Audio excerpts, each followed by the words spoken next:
ওস্তাদ আমারে টাকা কম দেয়, ওস্তাদের টায়ার আজকে ওস্তাদের কাছে বিক্রি করব। এই যে প্ল্যান মতো আমি ওস্তাদের টায়ার কেটে দিলাম, আর ওস্তাদের টায়ার থেকে সবগুলো বাতাস বের হয়ে গেল। আরে আশেপাশে কেউ নাই তো? এই তো, আশেপাশে কেউ নাই, আমার কাজ সাকসেসফুল। এই যে মেশিনটা আমি রেখে দিলাম। কিরে, গাড়ি ঠিকঠাক আছে তো? জি ওস্তাদ। ঠিক আছে, চল, আমার এক জায়গায় যেতে হবে। আচ্ছা চলেন। এই বলে তার মহাজরকে গাড়ির ভিতরে ঢুকে দেয় আর দ্রুত সে গাড়ি স্টার্ট দিয়ে রওনা দেয়। আরে তুমি কি কিছু খেয়াল করতেছো? গাড়ির চাক্কার মধ্যে মনে হয় হাওয়া নাই।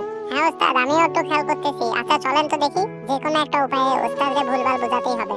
ওস্তাদ দেখেন দেখেন, একটা লোহা কিভাবে চাকার মধ্যে ঢুকে যায়, হাওয়া বের হয়ে গেছে। আরে নতুন চাকার মধ্যে এই লোহা কিভাবে ঢোকে?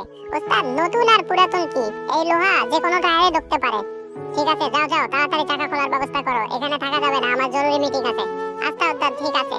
ওস্তাদ চলে আসেন, আমার চাকা খোলা শেষ। ঠিক আছে, চলো এখন গ্যারেজে যেতে হবে। ওস্তাদ এই টায়ারটা নিয়ে কিভাবে যাবো? একটা রিকশা ডাকে।